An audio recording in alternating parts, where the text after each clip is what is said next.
Well, hello. It's time for another exciting episode of not Pens in Use. Pens on the Road! So, I neglected to film this part while I was actually on location. As I'm editing it together here at home, I'm like, whoops, the introduction is missing. So, what I did is, over Easter break, I went down to, stayed at the Town Hall Inn in Leeds, South Dakota. I don't even have footage of my room. But anyway, stayed in Leeds, South Dakota, and did some exploring around that area. So most of this video, after I show you my pens, is going to be touring that area.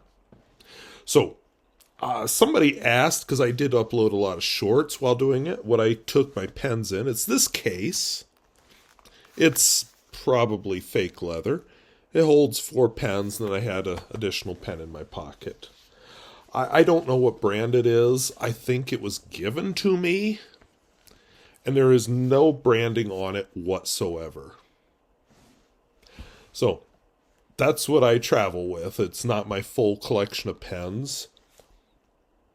I'm looking around. I'm thinking I used to have like a leather case I kept all my pens in. You know, more than this, but I don't see it. And I wonder if I decluttered it last summer with my decluttering thing, because I haven't used it in a long time. Awkward. Okay. So, we'll take a look at the pens. It's a abbreviated selection of pens, and then we'll do some walking around. And most of this will be in 4K. Because of the on-the-road thing and the fact that I'm filming this as I edit, not everything's 4K. Some of it's expanded up to 4K, but what the hey. You get what you get. So, let's take a look at some pens. Well, I'm on the road, so it's a reduced set of pens here. And this room doesn't have a proper desk, so I'm on the edge of shuttle sewing machine. But anyway, from the right, I have my Waterman Karen, Pilot Custom 823, Parker dual fold International 51, and a much older Parker dual fold. Don't have my cognitive surplus notebook with me, but I've got a pad of kind of pinkish legal paper. I don't see a brand on it. So my first pen has been my daily writer this week. This is a Waterman Karen. It's got a greenish finish. It's a very nice pen. One thing I've been noticing is it does tend to get ink on the section. I'm not sure why or how, but it does. As you can see, this paper is actually pretty good. Might be legal paper, but it's quite fountain pen friendly. So this has a medium nib, and we're using Omas black ink.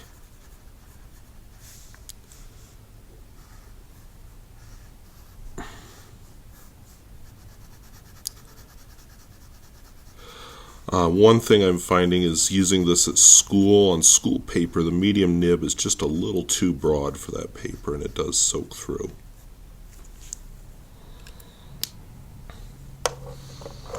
I was asked about my next pen. This is my Pilot Custom 823 with a signature nib. Haven't been using it much, mainly because I have an embarrassment of pens. The signature nib is kind of a fun, sort of stubby nib. The ink in this is Sailor Gentle Sky High, which is proving to be a fairly decently behaved ink. Sailor makes good inks, and they have quite a wealth of colors, actually. I haven't explored too deeply into their world, but I do have a few bottles of Sailor. Nothing recent, because I haven't bought any recent ink bottles.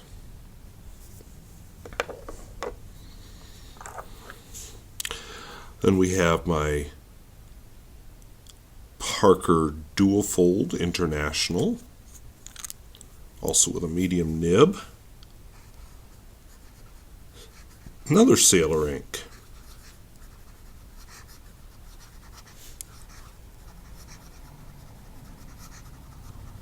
I have this dream of someday using up all my ink, but it hasn't happened yet.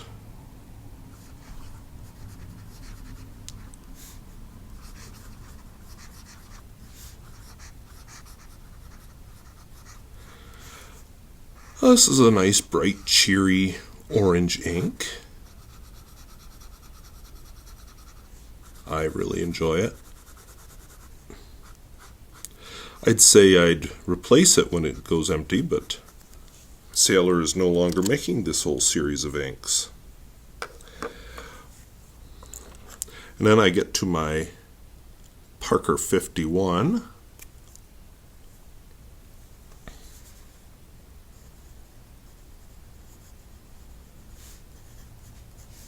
Parker did recently come out with a new version of this, but I haven't tried it. Not a whole lot of interest in trying it, to be honest. I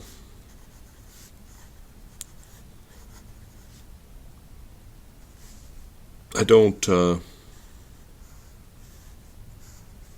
there's just nothing special about it. Let's just put it that way. It holds no appeal. The vintage 51 is unique for what it did to the pen design. Honestly, I don't much care for the looks of the vintage one either, but I don't dare say that too loud. Alright, my last pen is a 1920s Parker Dual Fold.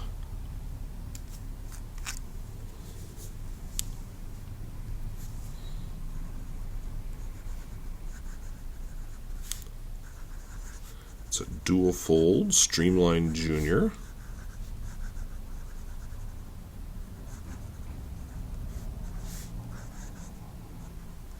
And the ink in it is Dea Trementis Violets. Very nice violet ink. If I was in the market for a new violet ink, this would probably be at the top of my list. I have also really enjoyed the Pelican Violet, but I have a few bottles of violet ink left to use up, so you know, who knows when I'll get to using them up. So those are the pens and inks I've been using. So I drove to Lead in not so great weather. It was nice up until I got into the Black Hills, where I encountered snow. And yes, the date on there is correct. So it is a steep climb up into Lead, and this is it. I had a tailgater the whole way, so I was just thinking, please, please, please, please, please don't let me get into trouble here, because I'm going to hit the tailgater if I start sliding backwards. I didn't, so it was all good, but yeah, don't tailgate, and especially when the weather's crappy, really, really don't tailgate. But yeah, Lead is up high, and so the next morning I kind of waited a while before I went out, because I waited for them to clear the roads, and no reason to get in trouble, right? So I know how to drive in snow, but I don't like driving in snow. So this is just me parking at the Town Hall Inn, which is where I like to stay in Lead. It's used to be the City Hall. It's just a nice old building and very well fixed up. So the next day I went to Rapid City. You won't see it here, but I visited all the bookstores, the big chain store, what is it, Books A Million out on the edge of the city, Mitzi's Books downtown, Everybody's Books, which is a used bookstore. In fact, this is Everybody's Books that I'm turning into here. And again, Books and Bazaar downtown, along with an antique store where I found a $20 typewriter. So all was good, and I bought way too many books.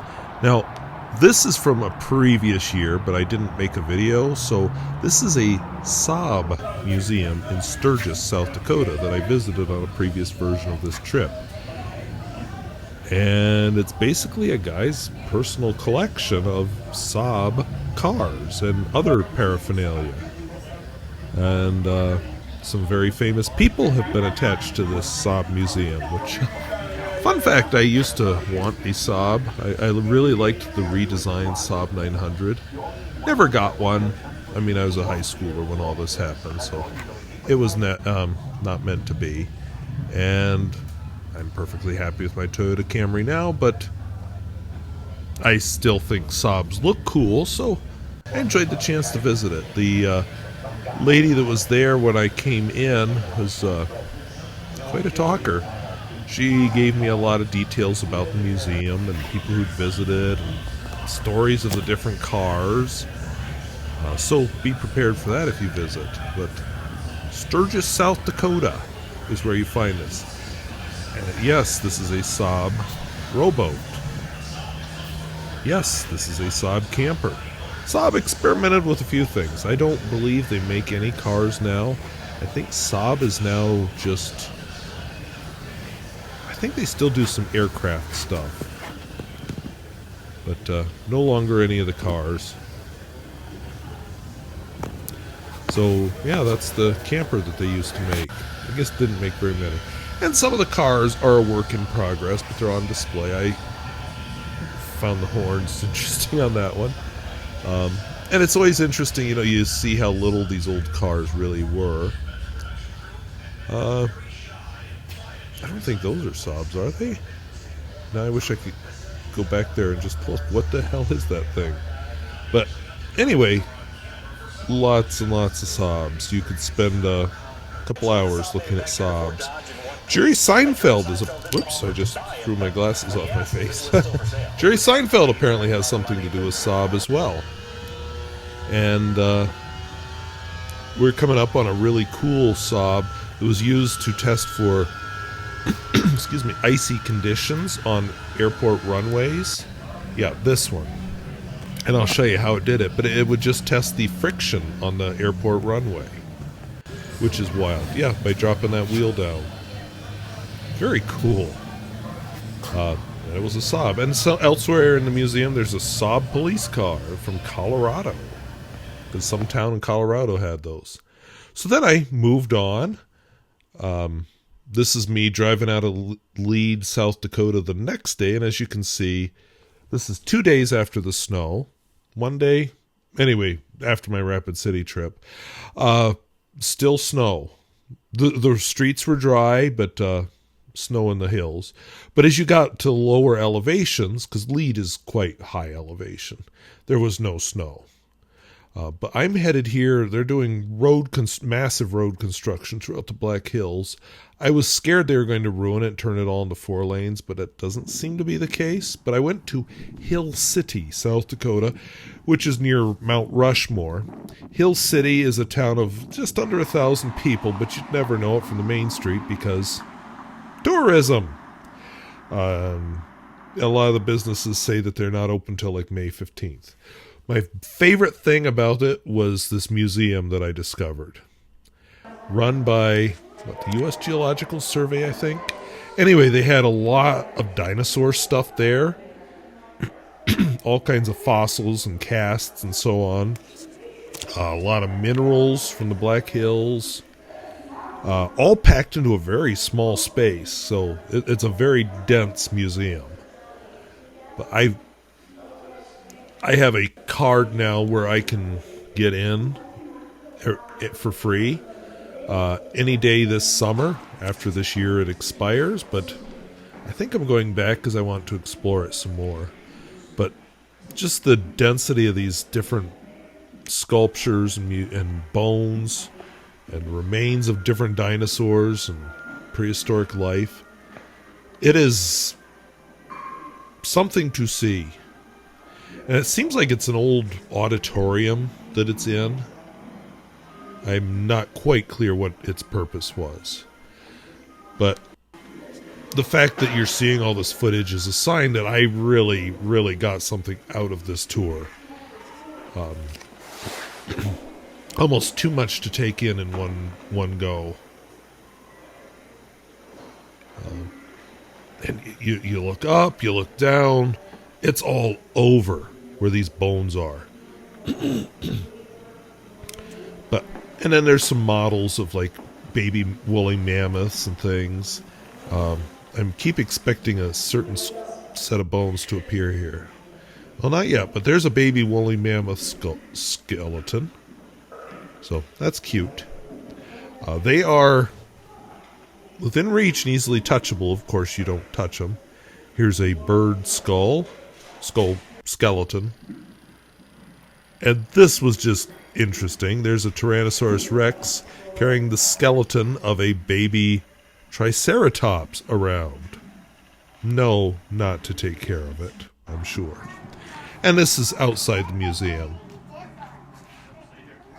And yes, if you're into that kind of thing, there is an extensive gift shop. This was a chainsaw art store. I guess you commission art made with chainsaws there. I'm not sure how it works. It was not in operation yet. Like I said, a lot of businesses in Hill City are touristy businesses. But they had some quite extensive displays there. The Smokey Bear is quite a piece of work. Actually, the Hill City boys basketball team gets to use Smokey Bear as part of their mascot. I don't remember exactly the details, but basically they helped fight fire back in the 1940s, and they were allowed to use Smokey Bear as a result. And then there was some more art as I walked on. Hill City is designed to shunt traffic through because, like I said, it's on the way to Mount Rushmore. So you have this kind of stuff, for the people who don't want to stop in Hill City and just want to get to Mount Rushmore. But on that road, there is the 1880 train, which I have ridden. And I thought I made a video on it, but I can't find it, so I'm thinking I never put it together.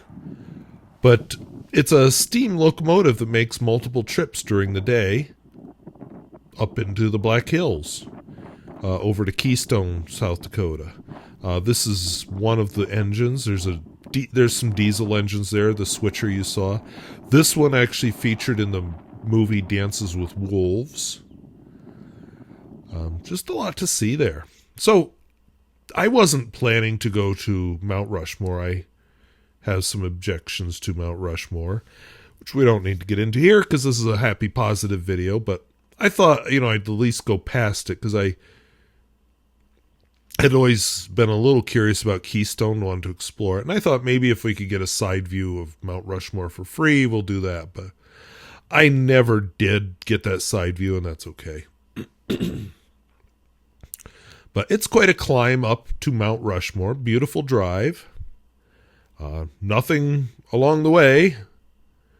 But after Mount Rushmore, you come down into Keystone, which is what I'm doing here. And Keystone is even smaller than Hill City, a town of about 100 people.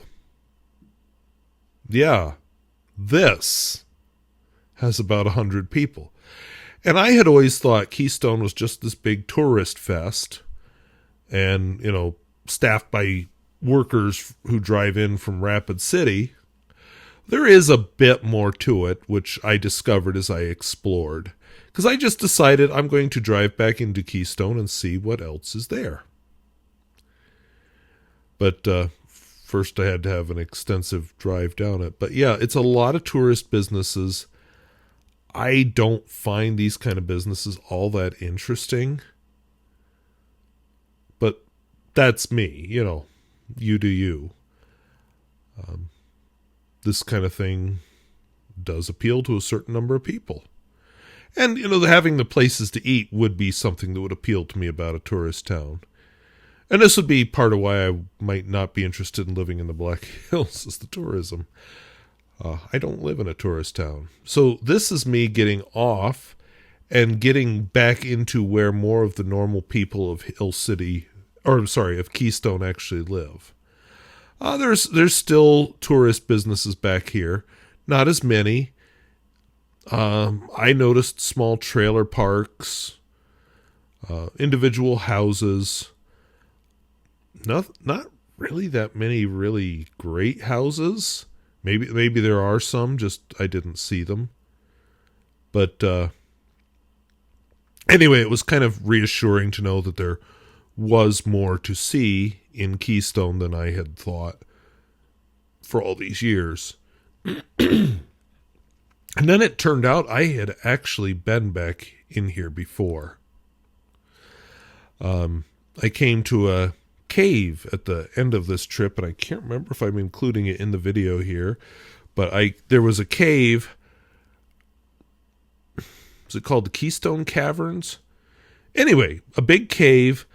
I went on a field trip there. I was one of the chaperones, and there is an amusement park attached to it. We didn't do the amusement park on that field trip. It was so cold and snowy that day that, we were not into that. But that's some of the trailers I was talking about. But anyway, it is back here. I think, I didn't include it. So then I went on to Rapid City, which is a 4-lane trip from most of the way from Keystone to Rapid City. So a relatively quick drive. But I went on the Skyline Drive into Rapid City. It's a very precariously positioned street, as you can see, with no guardrails and windy, and wouldn't be fun in the snow because of stuff like this.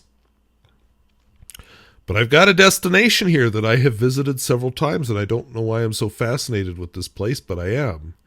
And this place is the Dinosaur Park. So an artisan was commissioned to design dinosaurs for a park up in here back in the 1930s. So, it has the understanding of dinosaurs from the 1930s, not as we understand them now. And every time I visited the park, it's been under construction, so it was nice to see all the construction finally done. But there's all kinds of cute little dinosaur sculptures that the kids all interact with. And like I said, if you're a paleontologist, you know that we don't believe they look like this anymore. But back then, we didn't know any better. The park is full of kids. Definitely, this is a park, if you don't like stairs. There are wheelchair ramps to it, but dear God, they are steep. So be ready to climb no matter what. And you get a pretty extensive view of Rapid City. If you're into that kind of thing. Everybody's Books is back there somewhere. And this is more the downtown of Rapid City. Oh! I must have decided to zoom in. Trying to remember if I had my good Panasonic camera with me. I must have, if I'm getting this much zoom out of it. It does quite a nice zoom. No tripod, I just didn't want to lug that around. It was in the trunk of my car, but it just seemed like too much work. But these dinosaurs used to have teeth. They've gotten old, so their teeth are gone. Stolen, of course. So the Tyrannosaurus Rex is just, I guess, gums his food to death. He can't chew on it with no teeth. The Brontosaurus is friendly. They're plant eaters. And if you get up close to them, you can see that there's all kinds of fun scales and texturing to them. And they've been here's our toothless Tyrannosaurus Rex facing off against the Triceratops. Like I said, the old way that they believed dinosaurs were, lumbering around, dragging their tails behind them. But yeah, that creature used to have teeth. There's actually a legend about some people were hung up here by vigilantes back in the 1800s for cattle rustling, and one of the people turned out to be innocent, and they say his ghost still wanders up there. So on the way back to Lead, I went through Deadwood, of course, because that's down the hill from Lead, and there is a tiny little town called Central City, and it is buried in the hillside, and I've wandered through it a little bit, and I just thought I would share it with you today. A lot of the streets in it, of course, are very steep, just like in Lead and Deadwood, if you ever get to Deadwood. They are, I won't call them windy, because they're not windy. They're not long enough to wind. And several streets are abandoned. Well, we won't travel any of those. So I did a quick driving tour of one of them, and then we'll get out of the car and walk a little, because, you know, with the snow, a lot of my hiking was not good, so I didn't hike. So walking these towns kind of substituted for my hiking. But first I drove up. It is steep. Not very wide. I kind of wonder what it's like on this street in the winter, of course. Paved, so that's something.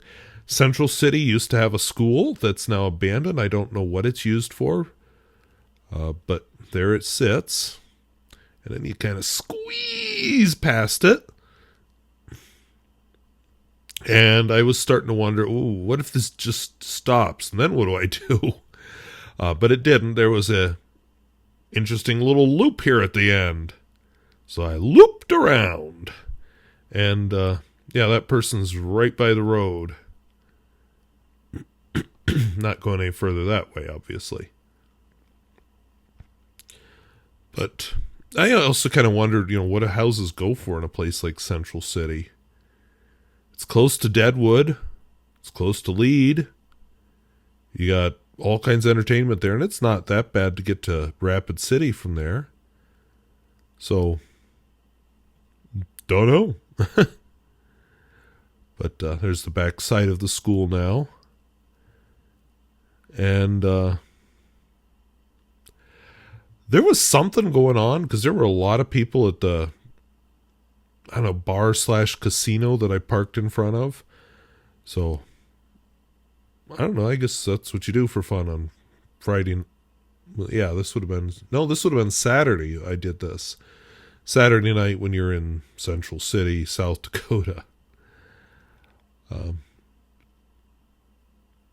And if you have mobility issues, maybe don't live there. Yeah, and you know, you get these blind corners where it's hard to see if there's traffic, so luckily it doesn't come very much. But yeah, that casino there is where everybody was, because Deadwood, of course, is full of casinos, but there are little casinos. Actually, South Dakota, there are little casinos everywhere. That's not something you see in North Dakota. There's an old train, no, sorry, not train station, fire station. Don't know what it's used for, but there were some modern locks and cameras around it, so somebody's using it. And then again, looking up toward the school, built, is that 1928? 38 maybe. I can't quite make the numbers out. Maybe you can on the larger screen. I'm looking at it, the tiny preview screen while I make the narration. And then that same street that I climbed up, because I showed you the driving footage to show you how it all goes together. And then I wanted to get some different kind of views as I walked around.